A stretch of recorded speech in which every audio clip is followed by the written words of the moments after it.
Hello and Happy New Year. Thank you very much for joining me today to talk about the Coast Guard final rule on cybersecurity and how to kick off your new year the right way.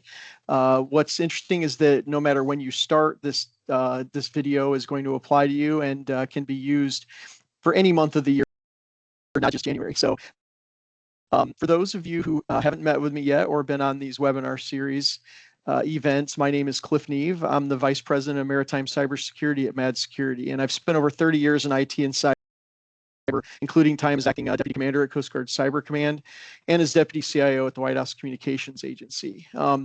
Today's session intentionally a briefing. It's not a sales pitch. It's a working session focused on how ports, terminals, and vessel operators can build or mature a Coast Guard aligned cybersecurity plan in 90 days without overwhelming their organization. Not an easy thing to do, but doable.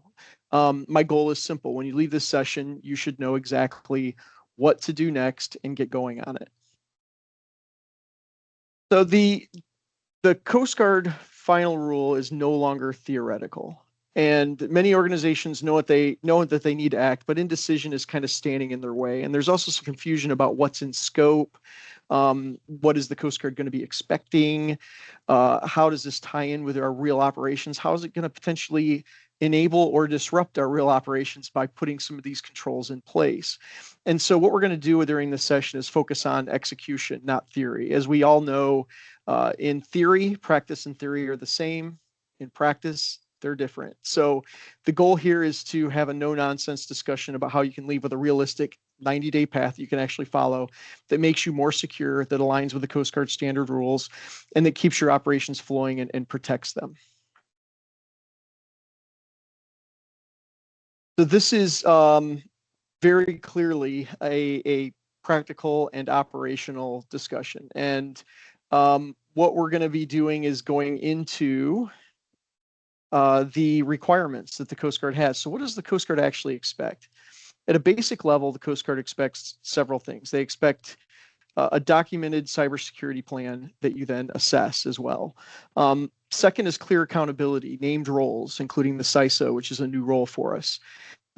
Third is evidence of implementation, not just intent. So just because you have something on paper doesn't mean that it's out there. And the Coast Guard in their final rule, actually, one of the verbiages that I found kind of humorous was that they said this is actually has to be implemented, not just on paper. And they specifically said that. The fourth is integration with your existing Maritime Transportation Security Act and security operations. So they're looking for this to be operationalized. And what they're looking for at this phase is something that's reasonable, defensible, not perfect, but that you're moving the needle. This is kind of new for everybody, although everybody should have been doing security all along to some degree. But the Coast Guard is learning this as well as they go, and they're not going to expect perfection the first time. They're going to expect that you've got a good story, that you have a good strategy, and that you can articulate that strategy, and that you've began implementing it, that you've got training in place and things like that. So the Coast Guard is going to expect you to be able to tell your story to them. One of the things I will make abundantly clear is that the Coast Guard doesn't know your systems. They don't know your operations. You do. You should actually be excited to tell your story. If you're well prepared, you should be welcoming of an auditor or assessor coming in so that you can tell your good news story. And that's kind of the intent of what we're trying to do in this webinar series, is to get you to that good news story where when the assessor comes in, you can say, here's what we do, here's how we implement things, here's how we operate, and here's how our controls work to keep maritime resilience in place and protect our business simultaneously. So what are inspectors actually looking for? Number one is, as I alluded to, do you own this challenge? You should be able to tell them your strategy. If you're expecting them to articulate what your vision should be, you're going to be waiting a while. They are not the experts on the systems. They're not necessarily experts on maritime cybersecurity. They will not know technical nuances like firewall rules implementation, or they're not going to take a look at your SOC logs and alerts and see that you're properly normalizing and aggregating your SOC logs. They're going to come in with a checklist and expect that you're going to have a good story for all the things on that list. Their job is to make sure that you know your systems and have a good strategy and can articulate it to them. So how they test to see that if you're taking ownership and moving the needle. Is there a written cybersecurity plan? Does it align with how you actually operate? Can you tell them about how you operate and discuss the countermeasures you put in place for anything that might be difficult to secure? If there's not multi-factor authentication available on an OT system, are you securing that with physical means and rounds? Has your incident response plan actually been exercised? Is it done? Does everyone know their roles? Strategy plus documentation plus understanding is going to give you credibility, and that's what these assessors are going to look for, and they're going to expect that you have your act together and are moving things forward. So now we'll talk about some dangerous misconceptions I hear. One is we'll handle this when enforcement starts, right? And so we already see a lot of organizations scrambling to get their training in place because training was due January 12th, and we're past that date now. So the Coast Guard will be coming in and they will be auditing your training logs to make sure that you have cybersecurity training. We have another webinar specifically on training if you're interested in that, or if you'd like to talk about how you can train your people well and better. Feel free to reach out to me anytime. But so the Coast Guard's going to already be visiting you. They're already going to be talking about training.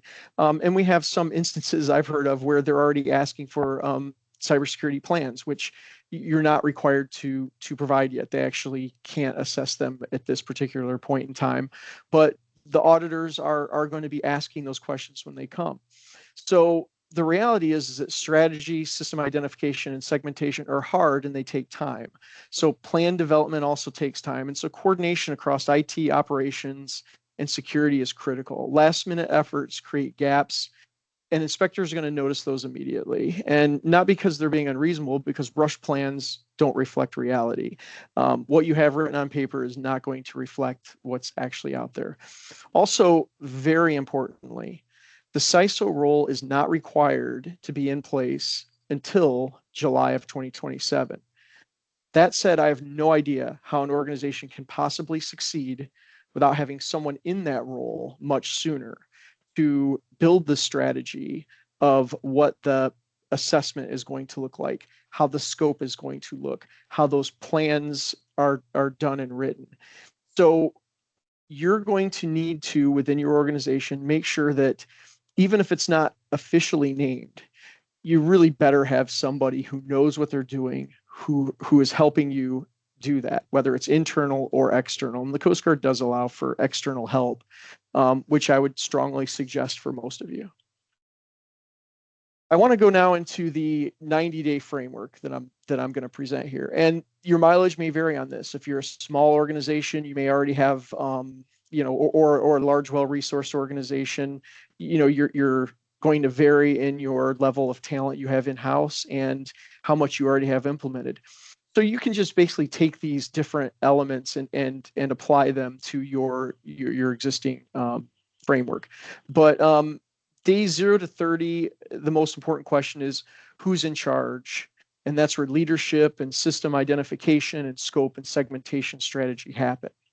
Again, it shouldn't take a long time if you have good leadership. If you have good leadership that is able to mobilize the talent, obtain talent if necessary, you actually can build a strategy reasonably quickly.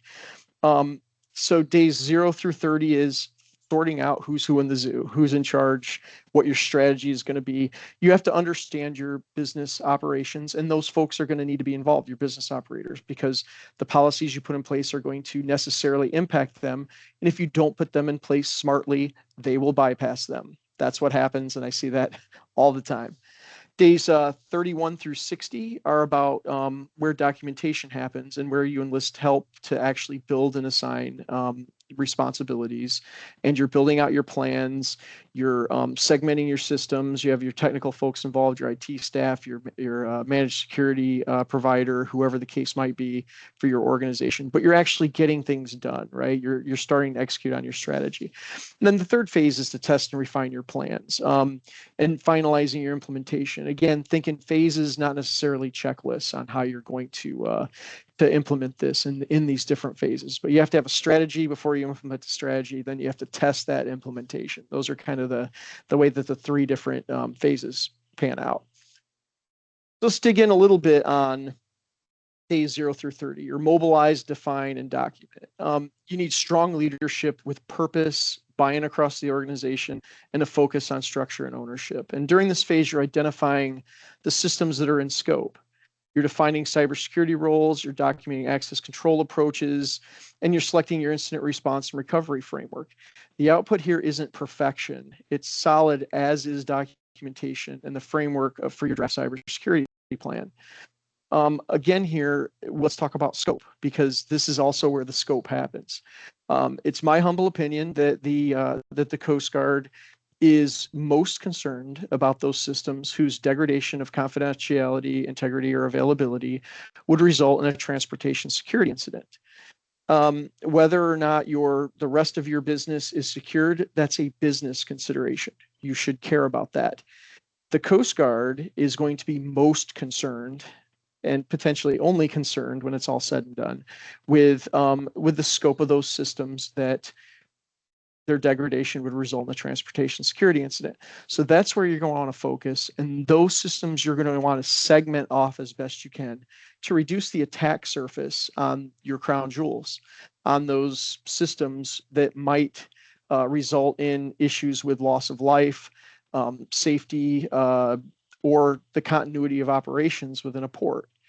Those are ones where you're going to want to segment. You don't necessarily want your business systems, your enterprise network, to be on the same network as your crane or your camera systems or your pumps or your propulsion systems.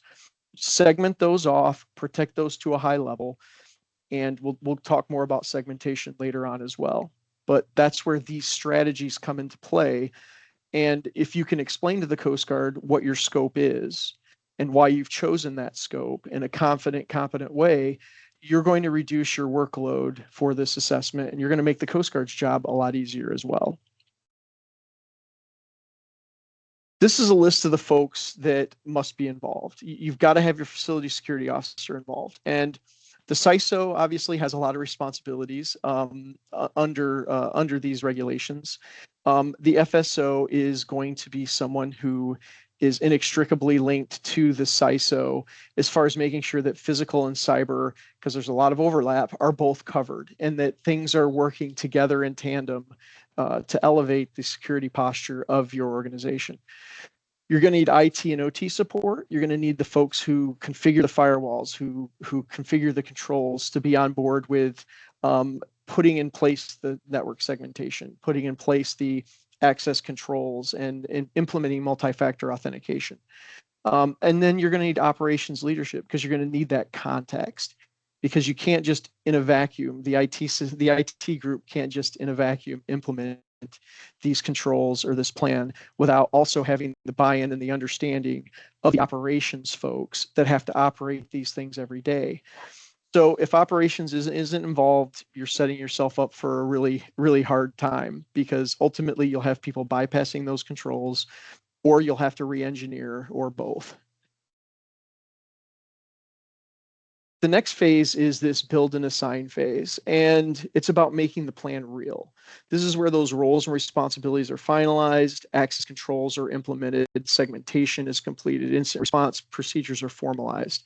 It's also where the cybersecurity assessment may begin, as far as at least understanding what the controls that you're going to be using are. This cybersecurity framework is a great place to start. And the Coast Guard recommends that the assessment comes actually before the plan. I believe that the two work together. I don't know which one comes first, chicken and egg.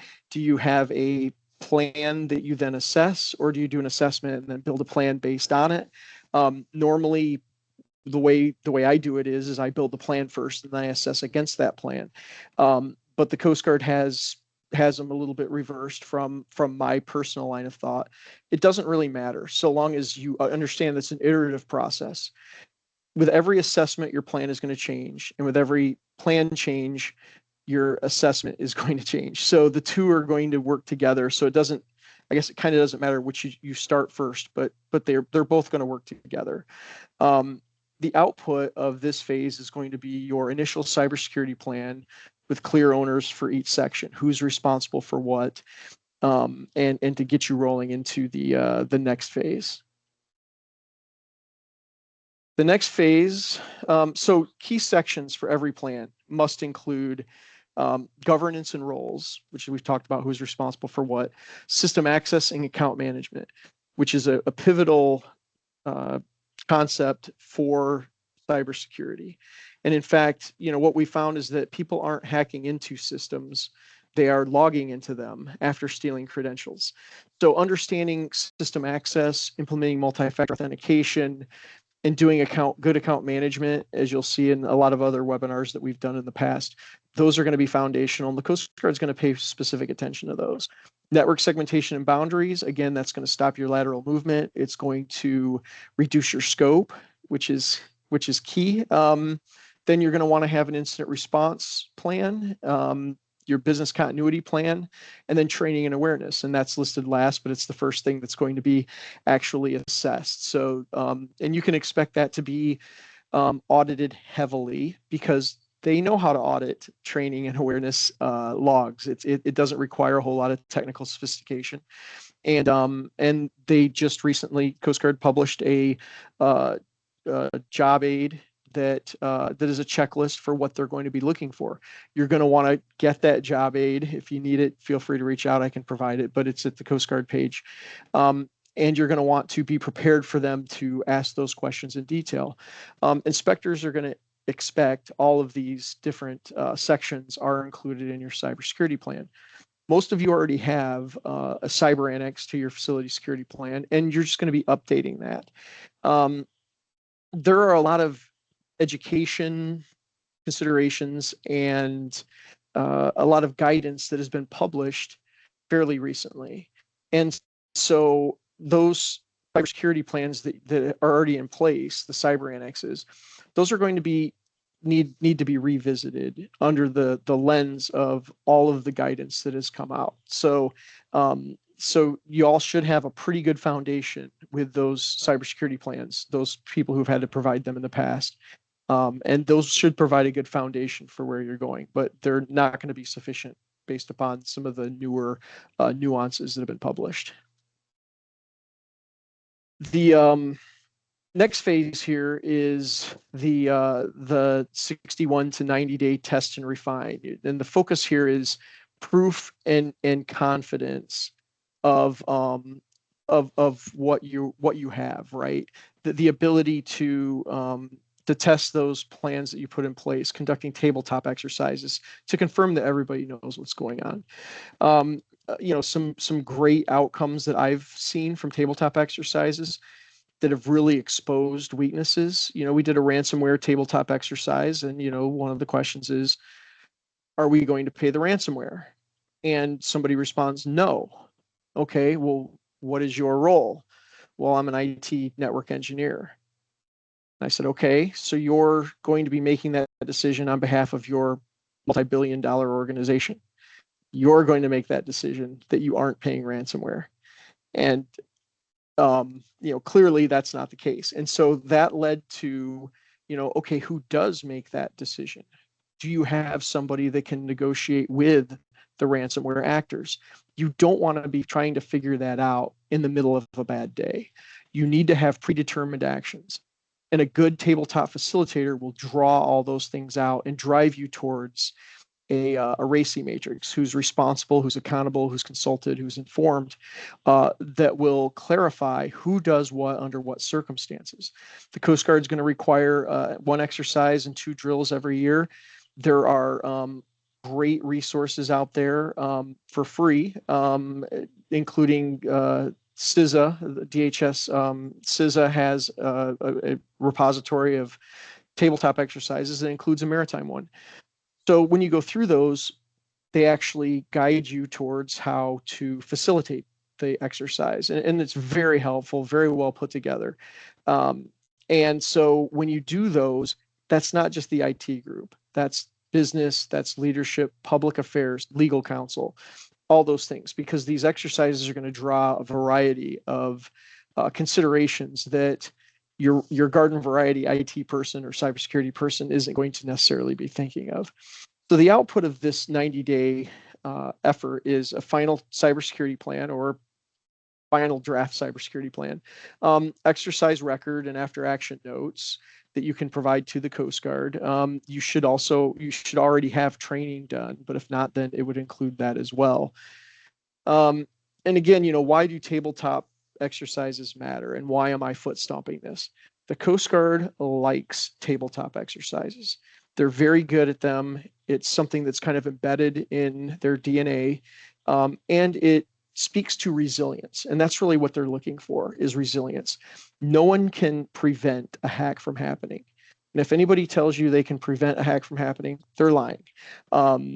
Even the most secure places can be breached by an incredibly well-resourced and well-funded and competent nation state. So how you fight through those bad days is what's most important. The tabletop exercise also demonstrates operational readiness. They reveal gaps that policies miss, and they give inspectors confidence that your plan isn't theoretical. You've actually exercised this plan. So tabletop is not a check the box exercise. It's not. It's something that you should take very seriously, and if used properly, will provide you tremendous insights into your organization, and also a good artifact to give to the Coast Guard to be able to prove that you do care about cybersecurity, you are taking it seriously. Here's some common pitfalls that I see. One are generic templates that people just download and don't specify to their own organization. I have seen that before. There are very, very good templates out there. You probably should start with a template. And, I know some folks that have tremendous templates, but the templates are words on paper. You have to confirm and customize and tailor them to meet the spirit of how your organization operates.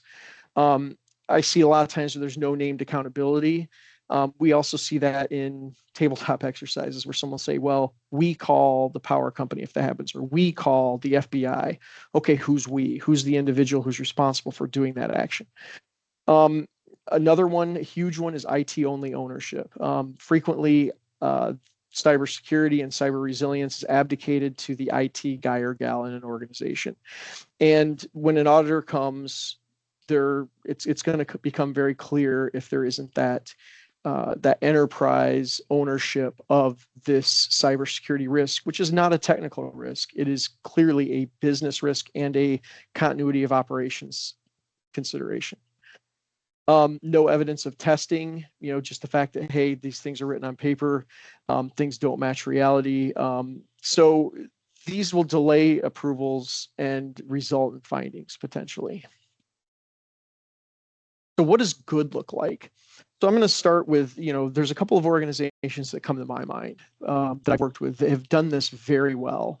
And the first thing, to be honest, is a strong leader who has the buy-in of the organization, who has the vision, and who owns this. And when the Coast Guard comes, it's very clear that that's the person that they're going to talk to. Every organization points to that individual and says, they're the ones you want to talk to. So a strong leader that is able to develop clear and concise strategy, plan, vision. Everyone in the organization should also understand their roles in an organization. Procedures tied to real systems. When you have procedures, you should make sure that they apply for every system. One of the challenges in a port environment is there's so many different systems. As they say, once you've seen one port, you've seen one port. And so you may have a variety of operational technology systems, IoT systems, different methods of bandwidth and networking that are coming in.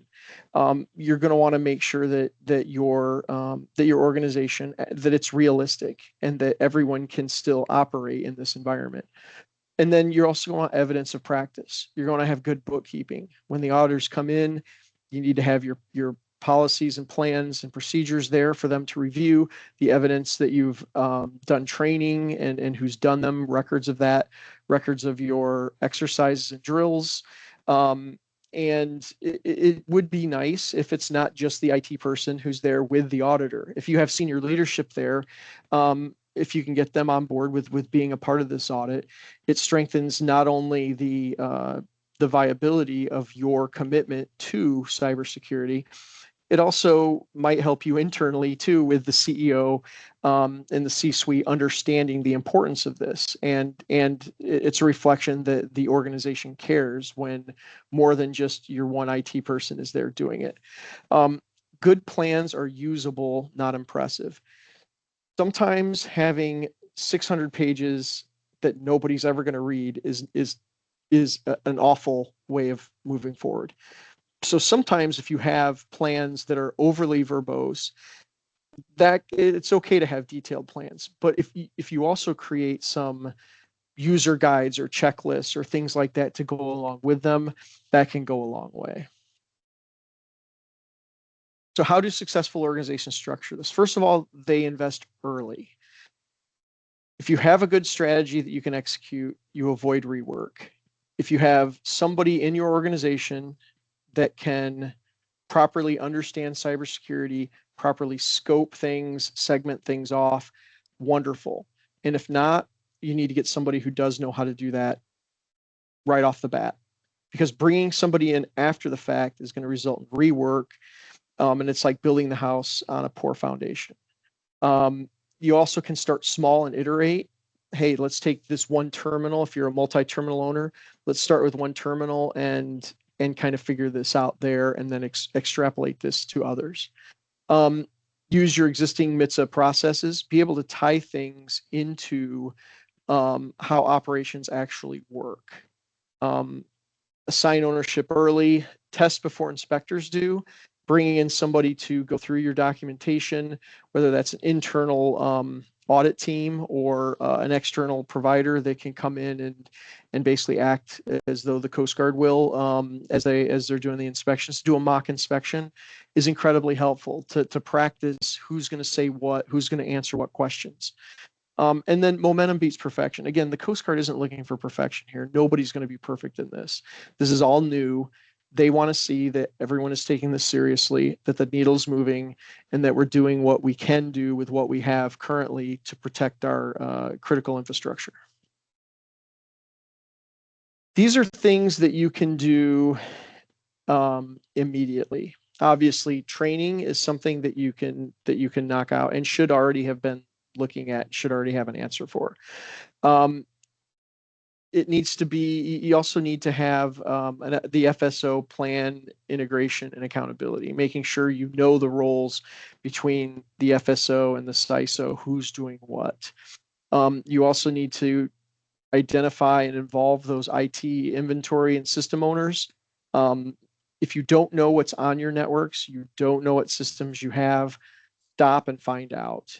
A lot of times with OT systems, that's a physical inventory, a walking around, making sure that you've accounted for all those systems. It's amazing when you walk around what kind of systems you might bump into in a port environment. Hey, wait a minute, who set up that wireless access point? And if you have a security operations center, they can help with asset identification and asset verification. And if new assets pop up, they can ask the question, hey, why did this pop up? And you need to start this soon, not next quarter. And there are things you can do for $0 to move the needle and get things going, particularly on the leadership and mobilization side, which I submit is the most important part. Most of the issues that I see are people performing inaction because they don't know where to start. As far as your 90-day outcome, within 90 days, you should have a Coast Guard aligned cybersecurity plan, or at least a draft, documented roles and procedures, evidence of testing. Running a tabletop exercise is not sophisticated. And again, I provided a free resource for doing that. So conducting that should be fairly straightforward. And a defensible compliance posture. Again, when the Coast Guard auditor comes after by day 90, you should have an individual who's starting to put this strategy together in a good story to tell to the Coast Guard. and within the organization. Oh, by the way, because compliance and security aren't equal, but as long as you're having to be compliant, you may as well also be secure. So I want to close with this. This regulation doesn't fail organizations. Indecision does. If you do nothing else after today, do these three things. Name who owns the cybersecurity plan, define what systems and operations are in scope, and align this work with your existing facility security plan. Do those three things and you're off to a good start. Within 30 days, you should have a documented starting point, not perfection, but clarity. And within 90 days, you should be able to confidently explain your approach, your roles, and how you've tested them, how you're going to continue to refine and improve them when the Coast Guard comes knocking. Compliance is not the goal, operational resilience is. And if you can articulate your commitment to operational resilience to the Coast Guard, that's going to be a winning strategy.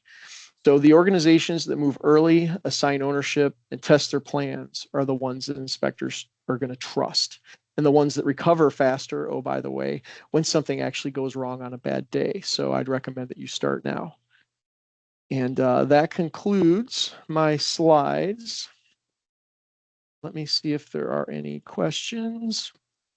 There are a couple questions. What should you look for in a CISO? Well, for CISO, you're going to want somebody who isn't just a technical powerhouse. You're going to want somebody who understands how operations go. And frequently we see people just say, hey, you're our IT person, you are now our CISO, or hey, you are our FSO, even worse, now you're our CISO. And that's not a great answer. It's a combination of how cybersecurity risk management comes in. It doesn't have to be like I said, it doesn't have to be somebody who is actually hands-on necessarily with cybersecurity, but somebody who understands risk management and how the systems work, what the state of the market is as far as tools and things like that you might be able to leverage. And most importantly, somebody who can figure out how to segment systems and assess controls and articulate your risk posture up the same chain to the C level. And that's why the CISO is a C-suite person in theory. Let's see, as far as when our plans going to be. So the Coast Guard came out and said that they are not currently reviewing plans. This is as of January 21st. They're not currently reviewing plans. That doesn't mean you shouldn't start. You should actually have, your cyber annex already in place, and you should be working on that to tailor that to the Coast Guard's final rule. But your plan itself, the Coast Guard has said that they are not currently reviewing those, and that if anybody has sent those in the past, that they would keep those securely and then review those once they were ready to actually review. Are there any more questions? No? All right. Well, thank you very much for your attention today, all of you that joined. And if you have any questions, feel free to hit me up, cliff@madsecurity.com. Or you can find me on LinkedIn or any other number of places. And I'm always happy and excited to talk about this. I couldn't be more excited that this is coming to reality after decades of being in this space and seeing the need for Coast Guard involvement and for guidance in maritime critical infrastructure. And I'm very proud of the progress the community is making and the increased emphasis on maritime transportation security. So thank you all very much and have a wonderful rest of your day. Cheers.